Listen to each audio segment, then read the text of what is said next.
Advice may be misleading, but example is always clear. And the very best of teachers are the ones who live their creed. For to see good put into action is what everybody needs. I can soon know how to do it if you let me see it done.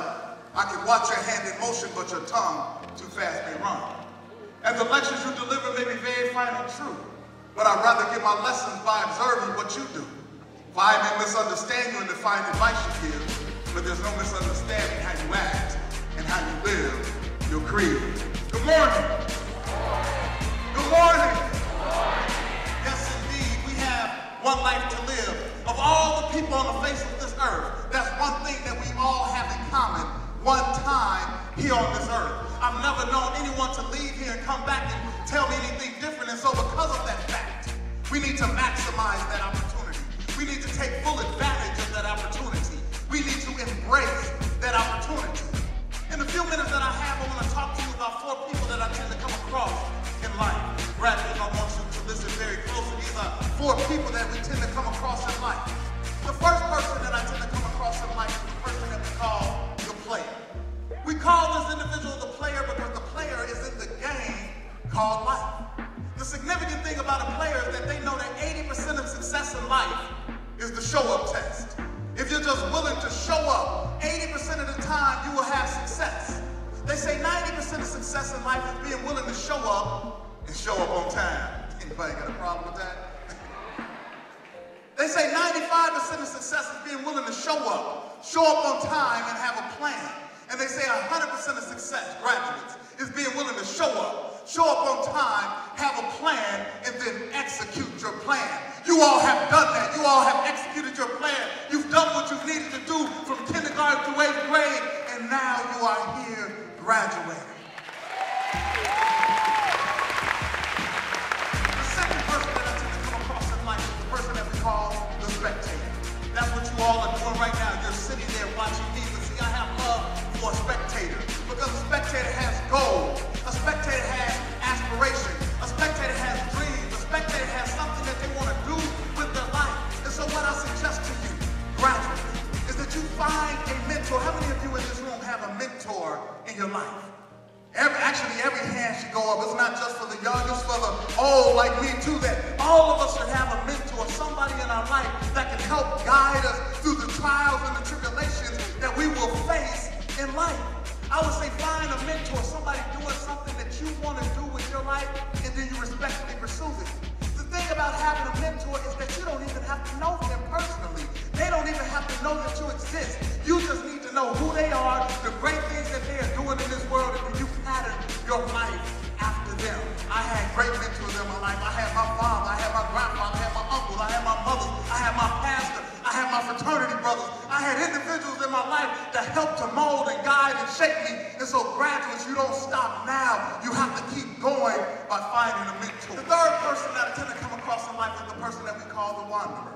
This person never knows what's going on. This person doesn't even know that there's a game being played. They said that you have 3 types of people.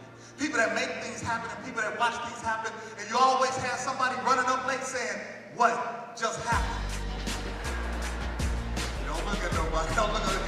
Don't let that person be you. Know what's going on. Show up to your dream. Show up to your potential. It was Dr. Benjamin Mays who said it must be born in mind. That the tragedy of life does not lie in us not reaching our goals. The tragedy lies in not having a goal to reach. It is not a calamity to die with dreams unfulfilled, but it is a calamity not to dream. It is not a disaster to not have captured your ideal, but it is a disaster to have no ideal to capture. It is not a disgrace to not reach for the stars, but it is a disgrace to have no stars to reach for. Dr. Mack says not failure, but low aim is sin. Young people, we have to start aiming high. We have to start aiming high. Too many of us are aiming for nothing and hitting nothing. Dead on the head, we have to aim high. See, we live in a society today, troubling times, where our hearts and minds are right now, a lot of us in Charleston, South Carolina, and so we need for our young people to understand that there's going to be trials, there's going to be tribulation, but we need you to have the presence of mind. We need you to understand each and every day as you journey through high school and as you journey through college, that you can be the change that you want to see in this world, that your ideas, your thoughts can help bring peace to Chicago, can help bring peace to the United States, can help bring peace to this world. I'm reminded of a story of a young man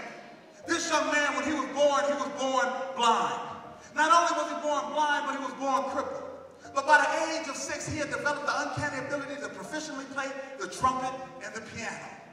His goal, his dream, his aspiration was to one day march in a college marching band. And you're all looking at me saying, how is it possible that this young man can have a desire to march in a college marching band? You said that he was born blind, that he was born crippled. But see, he took a page out of Helen Keller's book, and he said, I'd rather have vision without sight than sight without vision. See, what matters is what goes on in the theater of the mind. See, what you think can become reality. Your thoughts have power. And this young man, when you decide that you're passionate about something, when you decide that you really want something with all that's in you, God will put people in your life and line them up with you to make sure that your vision comes to fruition. Graduates, you have to be bought in. You have to be bought in 100% into who you are. Not a carbon copy of who somebody else is. Be the best you that you can be. Graduates, you have to have enthusiasm. See, you should go to school each and every day, particularly us as African Americans. We need to run to the schoolhouse. Let me say that one more time. We need to run to the schoolhouse because, see, there was a time in history where it was not even legal for us to learn. It was a time in history where we didn't have the opportunities to go to high school, to go to college, to go to graduate school, to earn our doctorate. It was a time in history. And so I need you to run to the schoolhouse. I need you to run to college. I need you to run to your career. See, too many of us walking around here with low self-esteem.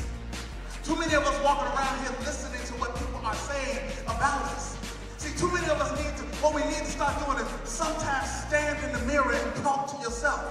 Stand in the mirror and tell yourself that you're brilliant. Tell yourself that you're intelligent. Tell yourself that you're beautiful. Stand in the mirror and talk to yourself so that you can drown off all the negativity that you hear in each and every day. They say that it takes 16 positive thoughts to drown out one negative thought. You have to love yourself. Not only should you love yourself, you need to be an inspiration. See, a lot of times we're seeking inspiration for others.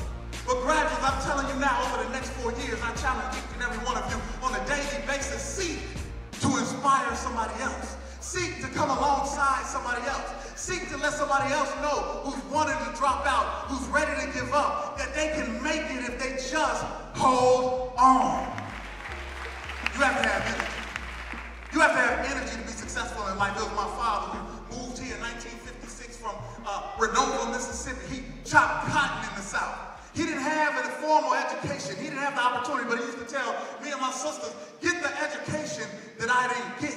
But he had a strong work ethic and he had an entrepreneurial spirit. And the thing that I still hear him saying in the back of my mind on a daily basis is, the early bird gets the worm. You have to have energy for this fight.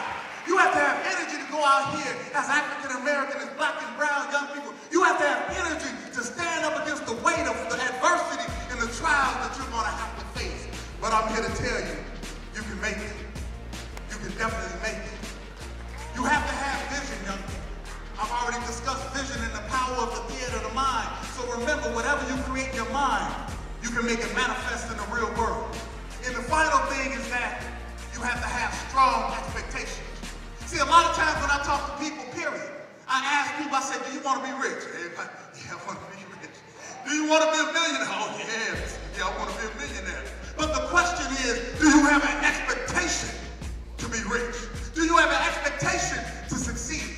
Do you have an expectation? See, you need to start to have certain expectations for your life that match up with your short and long-term goals so that you can see yourself 5 years from now, 10 years from now, 15 years from now.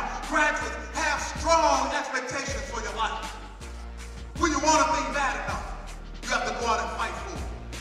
Work day and night for it. Give up your time, your peace, and your sleep for it. When all that you dream and scheme is about it, and life seems useless and worthless without it. But if you simply sweat for it, fret for it, and plan for it, and lose all your tear of opposition for it, and if you simply go after that thing that you want, with all of your capacity, strength and sagacity, faith, hope, and confidence, and stern pertinacity, if neither famine, cold, or poverty, or gulf, or sickness and pain to body or brain can keep you away from the thing that you want, if dogs and grim you besiege and beset it, with the help of God, Beasley graduates, I believe you will get it. Thank you.